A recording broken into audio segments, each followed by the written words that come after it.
Hi guys, today I'm going to teach you what 3 skills you need, what 3 skills are a must if you want to be great dancing in social settings anytime you go out, whether it's a club, a party, a wedding, bar, a work event. You'll know everything there is to know to look great. Let me know guys if I just thought of it literally yesterday.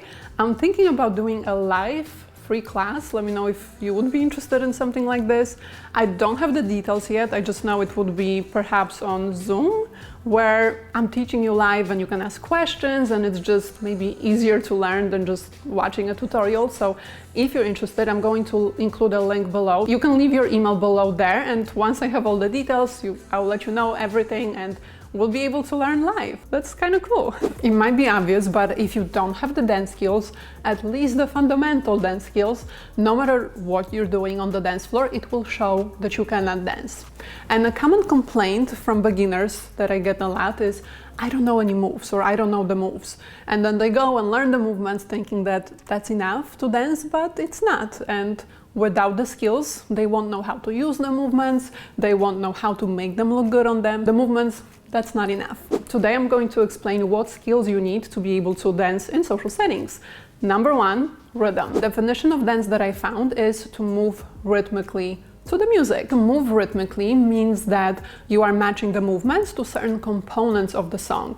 Usually it's the beat, since that's the part of the song with most consistent rhythm. And it's always the easiest to follow as well. There are different beats that you can follow when you dance, but when I teach beginners, I usually start them off with identifying the snare drum, because that is usually the easiest beat to follow. This is the easiest beat to find, it's the loudest, but of course it's good to know several different rhythmic patterns so that you look more interesting dancing.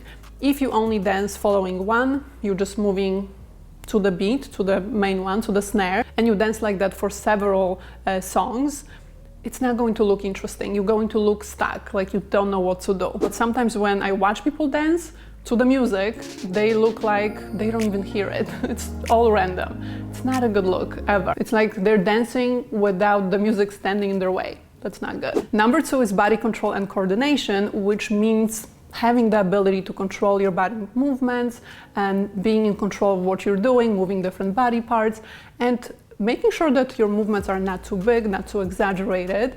So if you notice that you don't know if your movements are too big, if you don't know how to make them look better, that's a sign that your coordination can be improved. And also, if let's say you're moving different body parts, you're learning from a tutorial and there's a lot of moving parts in it. You have to move your feet, your torso, your arms, and you're struggling with having it all move together. That's a sign that you might be struggling with coordination. Or if you're moving those different body parts and all of a sudden you notice that it makes you lose the beat, you don't know where you are with the music, that's also a sign that coordination can be improved. And usually when you watch people dance, you can see that they move 2 or 3 body parts all at the same time. And that requires having good body control. So that's why we need to develop it. If you move, for example, your feet and nothing else, you will look very stiff dancing. So that's why we need to develop coordination so everything looks natural. I will demonstrate using videos of Michael, one of my students in the program, because I'm sure you've seen me dance plenty of times, so I'm sure you're pretty bored with that. So Michael, when he started, he was just able to move one thing at a time. It was just a little bounce, a little knee bend. He couldn't coordinate his different body parts, and it doesn't look interesting. You can see that he's doing the same thing over and over. So when we developed his coordination, he was able to move more and more body parts, and thanks to this, his movements stopped looking stiff and rigid, and Michael said that that created more freedom for him. He can now express himself without feeling kind of limited in his body. Number 3 is ability to freestyle, to improvise. Because when you go to a party, to a wedding, to a club, a bar, you're not going to start doing a memorized choreography. Not if you want to look natural dancing. You're not going to perform a set of steps, a routine, right? Because no one is doing that. You will stand out in a kind of negative way if you do that. And that's because at any social event, no one is doing this. So what are people doing? They are improvising. They hear the song and they can spontaneously move to it. They know which movements go with whichever part of the song. They can come up with movements on the spot. They transition randomly. It's all spontaneous. When you freestyle, you have to be able to transition between those movements without putting much thought into it, and that's not easy. So people who you see on the dance floor who dance seamlessly without thinking, without focusing on what to do, that's what they are doing. They are freestyling, and that is a totally different style than choreography, where the entire sequence of steps is prepared ahead of time. That's a sequence of steps that you have to memorize. It's usually down to a specific song, and it's just not applicable in just casual social settings. But all those three skills are connected, and you cannot look good even if just one is missing. You have to be able to know how to do all three. And you can see here one of my clients, Anna. She's moving with rhythm. She is on beat. Everything is correct here. But does it look interesting? Not quite.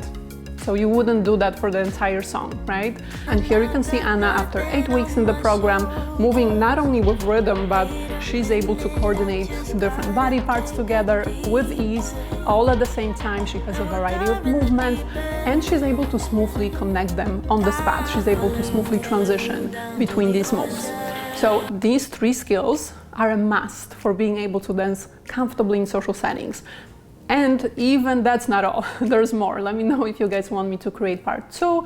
I could explain all the things that you need to know to look good dancing in social settings. I also recommend watching my masterclass. It's a 45-minute training. I will include the link below, where I go through everything in detail. You will know exactly what skills, how to make your freestyle look better, what is needed to look like other people dancing around you. And if you're ready to completely transform your dance skills and your confidence to dance in front of other people anytime you go out, I will include a link below in the description where you can sign up for a free consultation with me to be able to join my online program. Thank you so much for watching, you guys, and I'll see you in my next video. I've lost you, but I need you, and you're off my radar now.